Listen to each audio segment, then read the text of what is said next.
Boa Tarde Cidadão.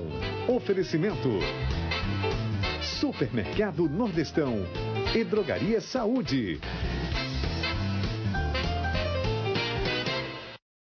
Estamos de volta com Boa Tarde Cidadão na Band Natal, chegando em todo o Rio Grande do Norte. Nossa primeira convidada de hoje é a doutora Érica Canuto, promotora de Justiça no estado do Rio Grande do Norte. Seja bem-vinda ao Boa Tarde Cidadão. Boa tarde, Robson. Boa tarde a todos. Doutora Érica, vamos falar hoje sobre o seu livro, né, fruto da sua dissertação de mestrado, que trata da Lei Maria da Penha e sua aplicação aqui como exemplo no estado do Rio Grande do Norte. O que é que nós podemos compartilhar a respeito com o nosso telespectador? Na verdade, Robson, foi a tese de doutorado. Né? Desculpe, foi a tese de doutorado. Acabei... E aí, Perdão pela esse livro, na verdade, é fruto desse estudo, né? Um estudo sobre gênero. Eu estou falando sobre as masculinidades, as diversas formas de masculinidades, a construção social, né, cultural dessas masculinidades e como a gente pode desconstruir. Na verdade, eu digo que a masculinidade está no banco dos réus porque no sistema de justiça, na aplicação da Lei Maria da Penha, o que se julga é esse comportamento cultural, um comportamento que é associado, a masculinidade associada à violência, né? No Ocidente, a virilidade, o homem forte, o homem que age realmente resolvendo tudo por meio da força e associando essa violência à masculinidade e essa aplicação da Lei Maria da Penha. Quando o homem senta e diz que não bateu na mulher, mas bateu no atrevimento dela, ele está dizendo que, na verdade, ele não suporta ou não aceita a liberdade da mulher. Exatamente, a autonomia dela. Então, há muitas falas e nós percebemos isso. E tem um capítulo especial sobre os grupos reflexivos de homens, que o Ministério Público do Rio Grande do Norte é pioneiro nesse serviço e nós temos aulas, né? Os homens participam de 10 encontros de 2 horas, como parte do cumprimento da responsabilização pelo ato que praticou, e a gente tem 6 anos de atividades e nenhum homem que participou do grupo voltou a praticar crime de violência, né? Então, assim, dentro de um sistema penitenciário que a gente tem 70% de reincidência, o sistema penitenciário comum, nós temos um grupo reflexivo que tem 0 de reincidência. Então, a gente percebe que o crime de violência contra a mulher não é um crime comum, não é um crime de violência urbana que qualquer pessoa pode ser vítima. O crime acontece em casa, é praticado por pessoas íntimas, da família, com relações de afeto, com histórias de vida e a forma de enfrentar não pode ser a mesma. Não é? Então, o risco que ocorre é dentro de casa. Então, a forma de enfrentar não é a mesma. Eu tenho que desconstruir, tentar, através de uma oportunidade de reflexividade, desconstruir essa cultura. Confunde-se na prática, pelo que a gente vê com esse tipo de violência contra as mulheres, praticada pelos homens, é como se houvesse uma confusão do lado afetivo com a relação de poder sobre uma outra pessoa, como se ela lhe pertencesse. O gênero é uma primeira forma de realmente significar essas relações de poder. O que é que nós podemos entender como gênero, sobretudo em momentos tão polêmicos? Nós conversamos com algumas pessoas e muita gente faz um carnaval contra gênero, aí fala em ideologia de gênero, isso não pode ser colocado nas escolas, ia se colocar, depois se tirou, gerou uma confusão com muita polêmica e também recheado de desinformação. Obrigada por essa pergunta é muito oportuna em momentos que estamos discutindo a escola sem partido, né? O projeto de lei de escola sem partido. Então, não falar de gênero nas escolas significa dizer que você não vai dar oportunidades de reflexão sobre papéis, sobre relações de poder e sobre violência. Não é você dizer que é o pai e a mãe que vai ensinar ou discutir sobre esses papéis, sobre esse lugar e sobre até a sexualidade, né? A gente tem a pedofilia, a maior parte das crianças... já acontece justamente porque a família não discute e isso acontece Exatamente. Em casa. Né? Então, se eu não discutir gênero e Lei Maria da Penha, discutir Lei Maria da Penha nas escolas, isso é um comando internacional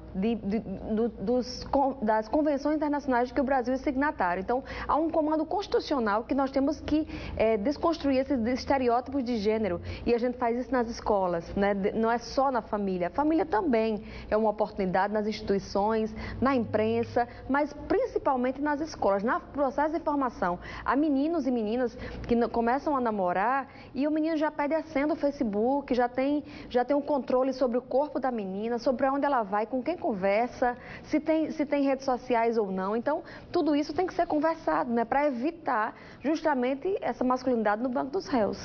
Sobre essa questão de gênero, doutora Érica, o que é que existe de verdade e qual foi a grande mentira propagada que fez com que boa parte das pessoas tivesse tanta raiva desse assunto? Na verdade, as pessoas têm, e há um preconceito muito grande. O preconceito é com a homossexualidade, é com a transexualidade, né, com o diferente, né, com o diverso, com a diversidade.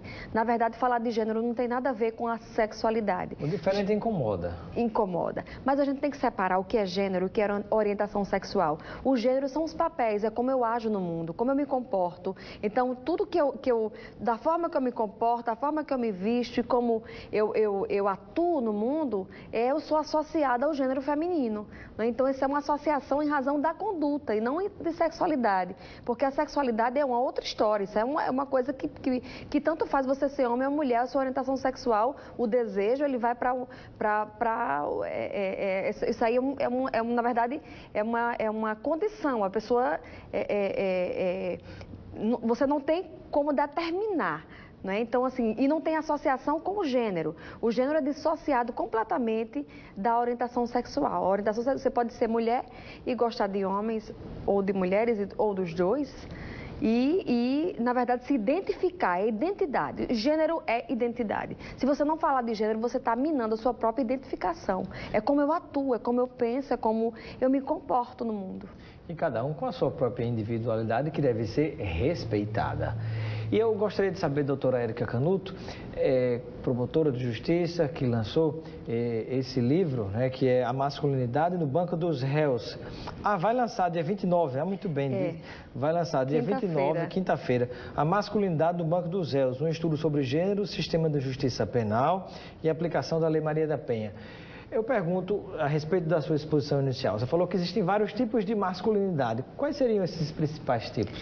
Nós temos uma associação, existem algumas teorias a respeito da formação. Alguns dizem que essa formação da masculinidade ela é na primeira infância, né, até os 18, 19 meses, né, que o homem se identifica primeiro com a mulher.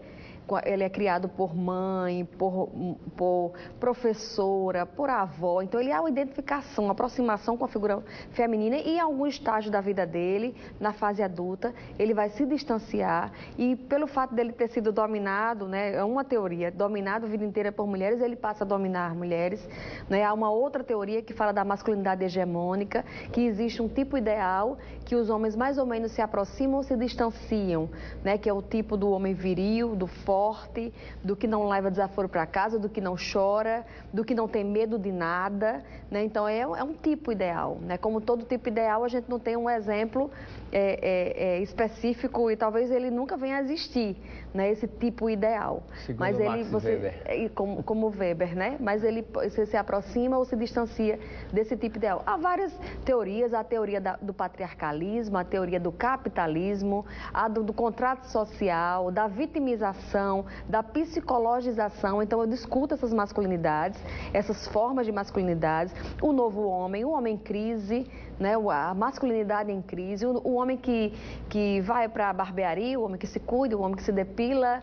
E as mulheres também acessando outros componentes que são de papéis de gênero, né, culturalmente estabelecidos para homens e mulheres. Então, a gente discute essa crise para dizer especificamente que ser homem e ser mulher não é alguma coisa inata, mas que a gente aprende, né, culturalmente, e isso já é dado. Quando a gente nasce, já está aí. O meu papel de mulher já está aí para ser cumprido. E a cultura local onde você nasce exerce uma forte pressão sobre cada indivíduo, né?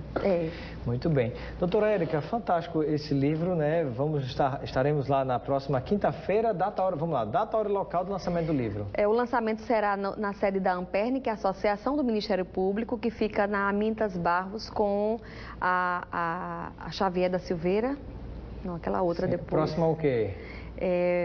próximo a um plano 100, aquele edifício do plano 100. Muito bem. Então, a sede da Associação do Ministério Público vai ser a partir das 18h30. Eu espero você lá. Sim, né? com o maior prazer. E as pessoas que tiverem interesse no tema, né, sobre Lei Maria da Penha, sobre a aplicação dessa justiça, sobre grupos reflexivos de homens e também sobre gênero.